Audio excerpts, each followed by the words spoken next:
आली आहे। ही देवी वृषभावर आरूढ आहे। उजव्या हातात त्रिशूळ आणि डाव्या हातामध्ये कमलपुष्प आहे। नवदुर्गामध्ये सर्वप्रथम ही दुर्गा आहे। आपल्या पूर्वजन्मात ती प्रजापती दक्ष यांची कन्या आहे। तेव्हा तिचे नाव सती होते। तिचा विवाह भगवान शंकराशी झाला होता।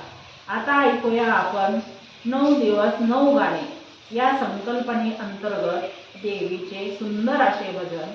अंबाबाई अंबाबाई उदो बोला, अंबाबाई अंबाबाई उदो बोला। अंबाबाई अंबाबाई उदो